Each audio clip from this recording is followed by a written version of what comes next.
Hello and welcome to Front Desk Training and Review. Since we can't do this in person, these are the faces of our Front Desk leadership team. My name is Kathy Van Roten and I am the Front Desk and Concessions Director. Next we have Pam Reef, who is our Front Desk Coordinator. And then we have Maggie Truchet, our Front Desk Scheduler. We have prepared this presentation to take the place of our annual in-person front desk training. The focus of this training and review is to cover the regular duties and procedures in your role as a front desk attendant or FDA. This presentation will not go into any great detail of our COVID procedures and protocols. These specific procedures can be found in the white COVID binder located in the stacking unit on the front desk. Please take the time to review this binder during your downtime while you are on duty. The front desk leadership team is made up of myself as a front desk and concessions director. With regard to the front desk, I am responsible for the management and supervision of all aspects of the front office and personnel. Pam Reef is our front desk coordinator. Pam's responsibilities include overseeing the smooth operation of all activities associated with the front office. Some of her duties include training volunteers, keeping volunteers informed of all procedures and changes to procedures, and keeping the desk and office in good order. Maggie Truchet is our scheduler. She prepares the monthly volunteer schedule, keeps an active list of all FDAs, and is responsible for filling open shifts. If you are unable to work your shift, Maggie is the person to contact. Our contact information is found on the corkboard next to the desk as well in the updated Front Desk Ops Manual. We are all here to support you. The shop's operation manual defines the role of the front desk attendant as follows. The front office assistant is responsible for managing the operations and activities of the front desk and office. The assistant reports to the coordinator of the front office, but during their shift, they report to the on-duty shop manager. Following this statement is a brief outline of your duties, which will be thoroughly covered during this training and review session. We have tried to cover most of the procedures you will need to function with ease during your shift. That being said, we never know what's going to walk through the door. It would be impossible to cover every scenario with specific guidelines to follow. Many times, you will have to use your own good judgment and common sense. Remember, you always have the shop manager to rely on for immediate help with a situation. Please read all emails from your front desk leadership team. We will also keep a copy of all emails in a folder on the stacking unit on the front desk. It is your responsibility to be up to date with changes to shop procedures affecting your duties at the front desk. Please be aware that shop hours differ slightly from your shift hours. Saturday hours differ slightly from Monday, Wednesday, Friday hours. P-card days are Tuesday, Thursday, and Sunday. We couldn't open our doors without your willingness to volunteer and work at the front desk. Thank you for all that you do. Now please give your attention to Pam, who will proceed with our very informative training and review session. Thank you, Kathy. Hi, everybody. I'm Pam Reef, and I'm going to be the one going through the new binder that we have streamlined for you. The thing with this, we want you to be able to familiarize yourself with the booklet. It's right there on the stacking shelf on the bottom, procedure manual. When you have downtime, pick it up, go through it. But before we start, I have one request. Please grab a pencil or paper, and at the end of this, I'm going to have to give you some information to take, and you're going to have 2 questions to answer.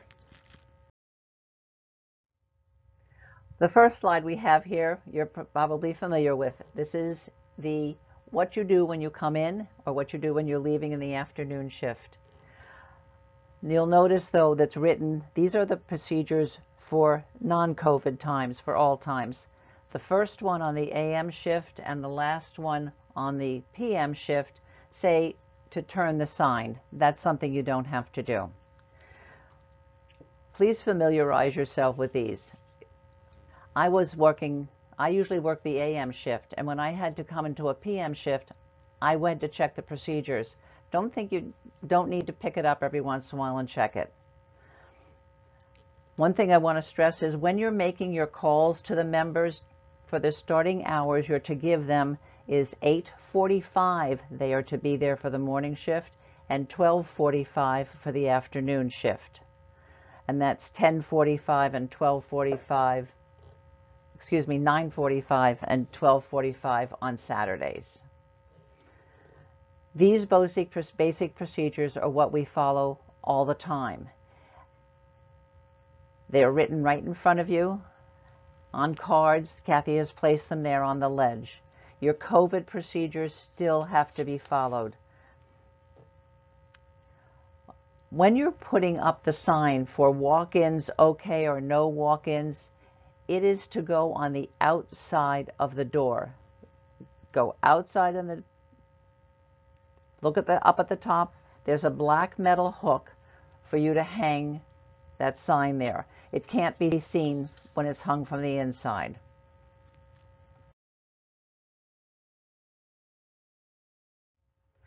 Okay, the next slide we have here is the operation guidelines for the front inner office. You're responsible for this office. The door should be closed at all times and no general members should be going in. You are in control of that inner office. Get up when you have a lull, walk into the office, open the cabinets, open the drawers. Be familiar, because as the front desk attendant, people will come and ask you questions. Do you know where things are? And you will be able to tell them. We have a nice photo on the right-hand side of the page. Number one, that first closet you walk into are Guild products. Your card holders and things like that, the Mexican train. The second picture is next to it.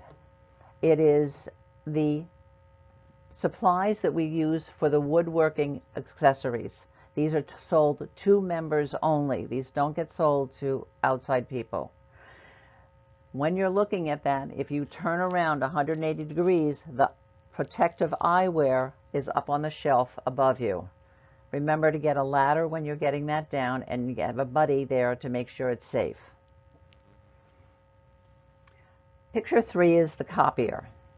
This you're going to probably use a lot. You may be asked by a shop manager, a mentor, an instructor to make copies for you. Or they may be the opening and closing shop procedures sheets.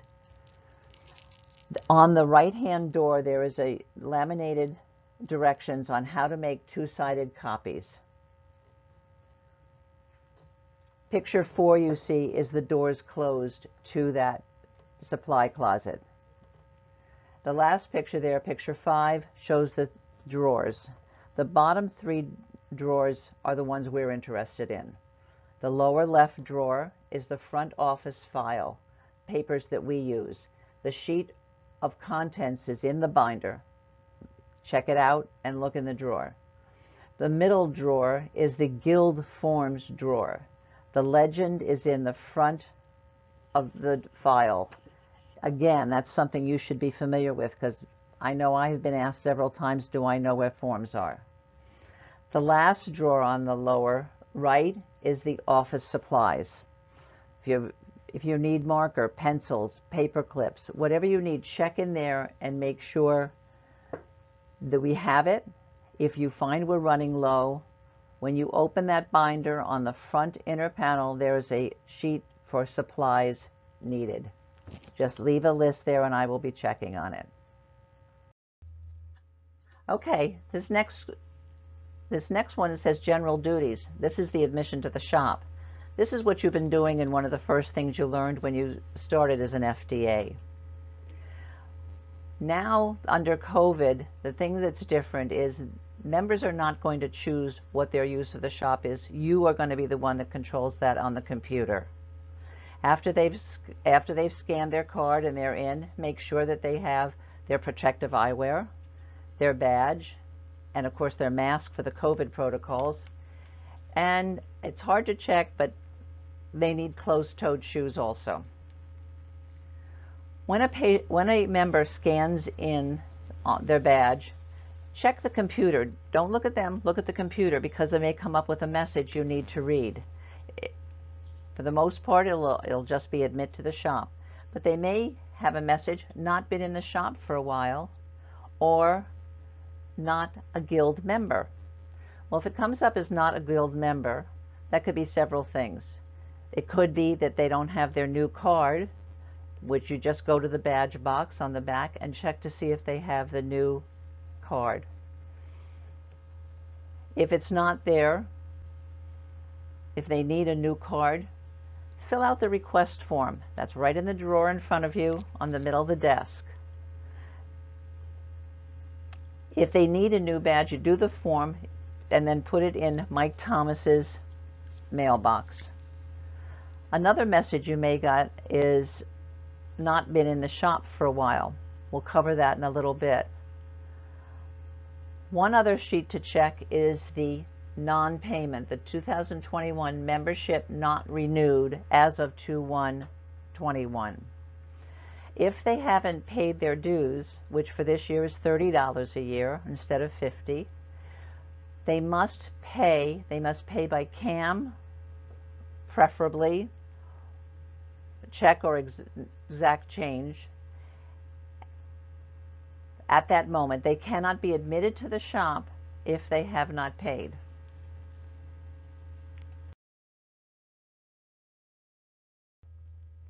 The next page is just the samples of the form.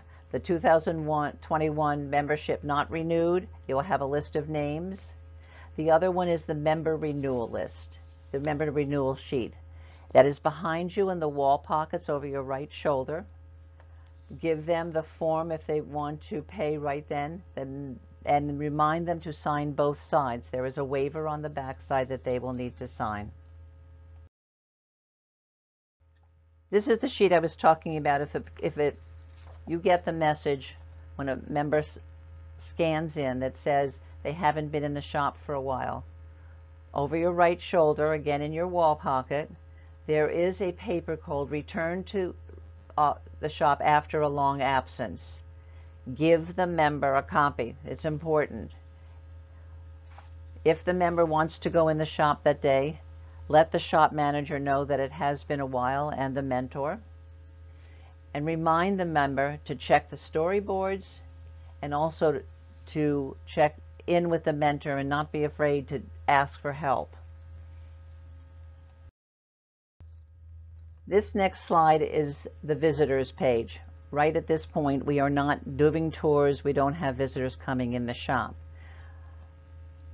They will have a visitor's badge. It's behind you over your left shoulder on the wall. It is yellow, not pink. Also, you would have them sign the visitor's log and then talk to the shop manager about a tour. But we're not doing that at this time, and when we get back to running, we can review it then. This slide is for the tool room chits. For those of you that started after March, you're not familiar with this. It's not something we're using at this time with our COVID protocols. It's in the board behind you. There would be chits hanging up, a key ring with 5 discs, numbered discs, and the member would give you their CAM card and you would give them the chits so they can go to the tool. Excuse me for stumbling. So they can use it in the tool room. Again, something we'll review when we start doing it again after COVID. This next section deals with guild products. As I said before, the woodworker accessories in the inner office are for members only. However, we do sell a lot of guild products and we want to keep them coming. You've got the bluebird nest, the stretch boards, the items in the display cabinet. The pricing and location of these items are listed on the guild Products Inventory Location Sheet, which I'll show you on the next page. Excuse me, I'm not a patient, I've been a nurse too many years. Okay, when the members want to purchase something or the residents are looking for something, you need to get the Guild Products Sales and Order Form.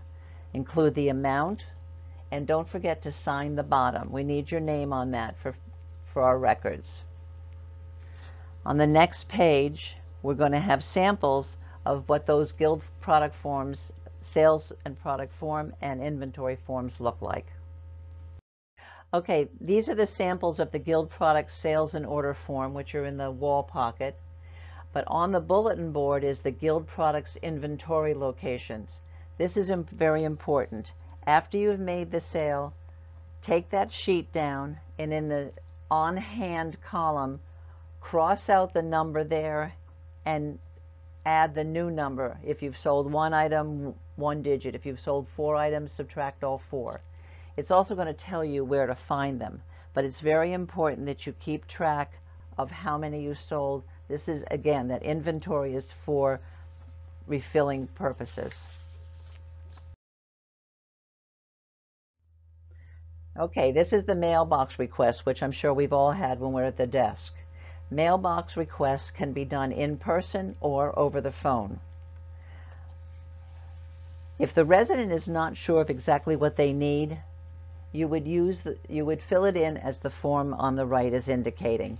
You just need to put the street they're on, the house number they're there, and replace as required with the check mark under the number of the house. Once the form is completed, then put it in Mike Thomas's, the treasurer's, mailbox. The mailbox repair team will be leaving a bill for the resident in their lower mailbox with all the directions on how to make the payment. We don't have anything to do with it. If a resident does come in the office, you just put the payment in the treasurer's mailbox. No receipt is needed. The next one is our operating procedures, the special project and furniture repair requests. At this time, those requests are suspended. However, if someone does come in looking for some work to be done, reach over the shoulder to the wall pocket and get the Woodworkers referral form. Indicate to the resident which members are appropriate to call, and explain that the woodworker and the resident will be making their own arrangements, that individually it's independent of the guild. Do not at any time try and give an estimate for any work. People say, well, how much do you think it'll cost? You don't know, don't answer that question. Sometimes you have a case by case where someone may come in and just say, oh, could someone just cut this piece of wood? It's a little too long for my uses. That is something that will, if you decide it's something easy, you can talk to the shop manager. Ask him or her if it's something that they want to do. If they can do it, they have the final word.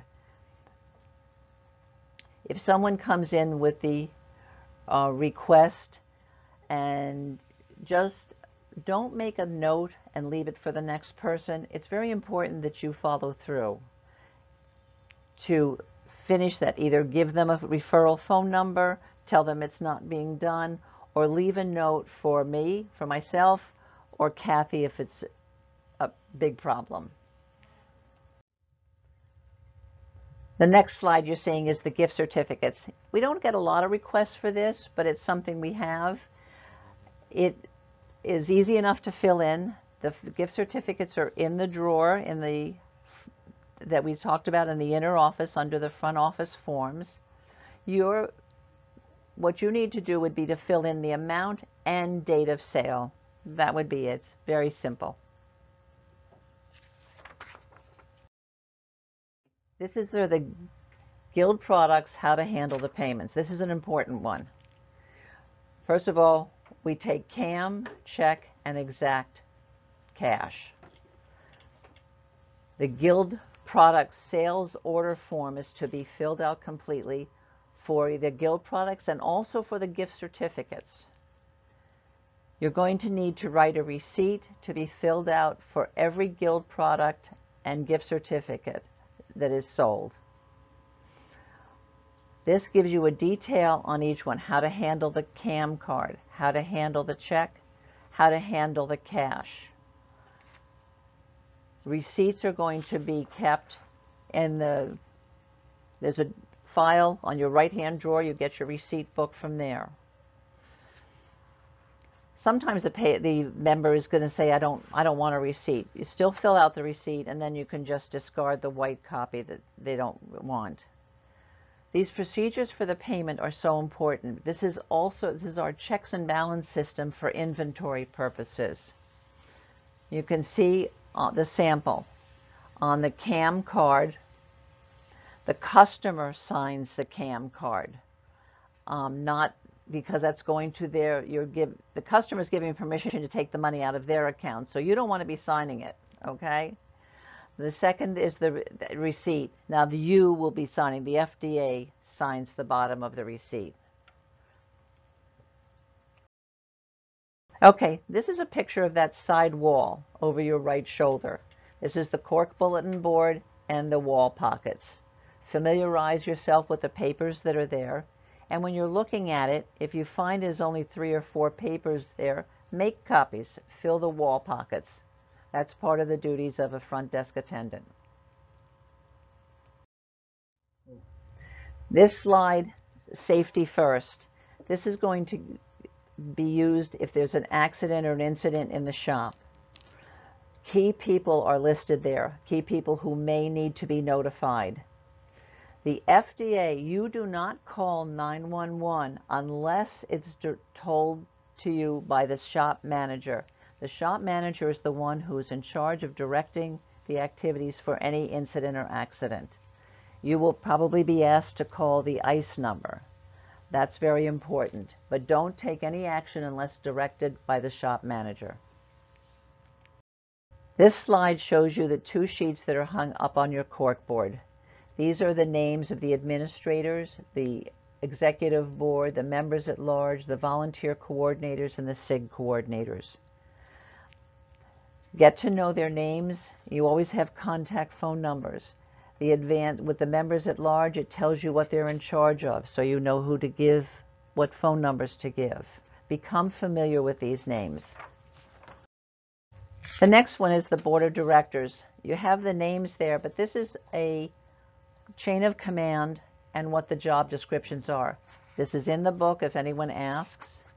And then there's following pages with a much more detailed description of what they do, what the board members are responsible for.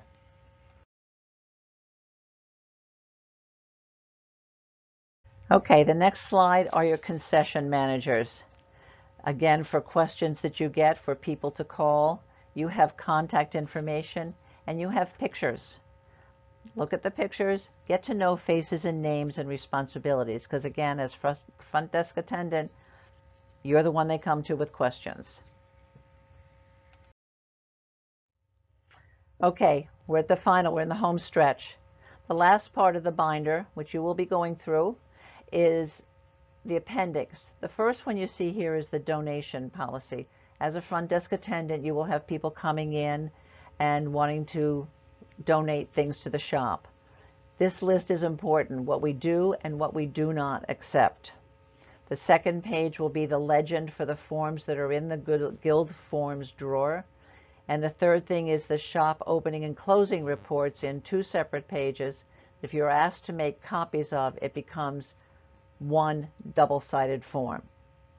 And that concludes that. But wait, before we close, remember that paper and pencil I had you get? I want you to take this down. My email is PNRIEF as in Frank @gmail.com. And my cell phone number is 631-793-6179. Why do I want you to have that? Because somewhere in this report, we buried a meme. What is a meme, you ask? A meme is a humorous image that is copied and spread rapidly through the internet computer use. There is a meme buried. I need you to text me or email me what the meme is and on what page you found it. Thank you very much for listening to the review. Thank you very much for being a front desk attendant. You can also save that information if you ever need to get in touch with me. Thanks very much. Have a great day.